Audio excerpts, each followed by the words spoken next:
Ladies first. Okay. Some time ago, when we were so anxious to give away our jobs, why weren't we cognizant of what the future might hold? Well, again, we didn't give away our jobs. They were willing to do them more cheaply. And the pair of pants that you buy for $42 that's made in Asia is only $42 because of the labor component from Asia. If we had manufactured those clothes in my father's factory, it would be $184 for the pair of pants. So we lose the job, but we got to remember the laborer is a laborer until Friday afternoon, and then they become a consumer, and now they go to the store and they have to buy the goods that they're making. So it's not so much that we gave away the jobs; it's just we priced ourselves out of the market. If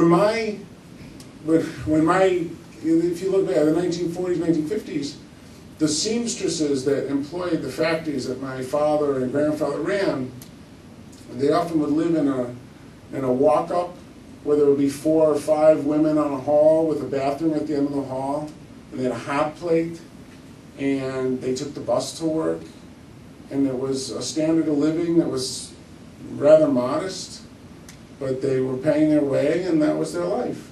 Well, the same jobs, 15 years later, these people were driving Cadillacs and pulling into the parking lot, everybody in their own car, everybody had a house, everybody had a TV, everybody had so much. The unions have done a wonderful job of squeezing my father and getting these people their benefits.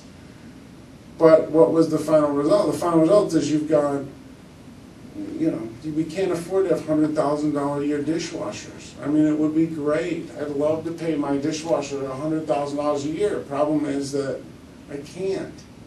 The economics is a big, giant balancing act.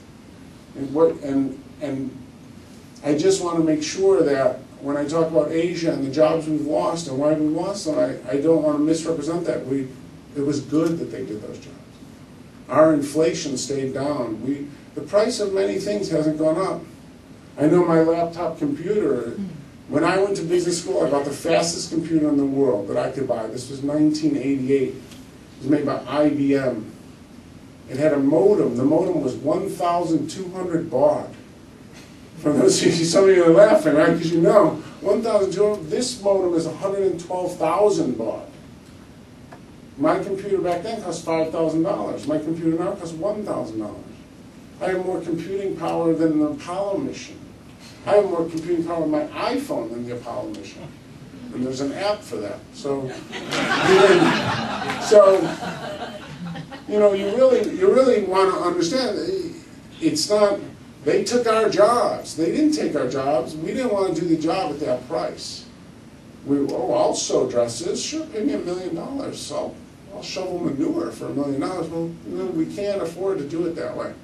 So the only way the U.S. stays ahead of the game is by being the guy with the good ideas. We're the innovator, we're the creator, we're the first guys to figure it out. That's always, we have a system of government that allows you to be creative and allows people to interact. That was always our claim to fame. And I do fear that it's kind of given way to an arrogance, like we deserve it. We're entitled. We're Americans. So what? They're Japanese. My high school football coach, and I went to Deerfield High School, and all I heard about my whole life was East St. Louis, East St. Louis. I mean, we could never beat East St. Louis. But my high school football coach used to say, we're going to have to play the game. We're not going to just be able to take our helmet off and throw it on the field and they'll run for cover because here comes Deerfield Warriors. We're going to have to actually go out there and fight, and play the game, and win. Well, we're not going to be able to wave the flag and make all these countries go running back to the wheat and rice fields. We showed them. There's a lot of great ways to live your life, get out of the fields, industrialize, become a democracy, become capitalistic, do what we do. And they are. And we better just keep ahead of them.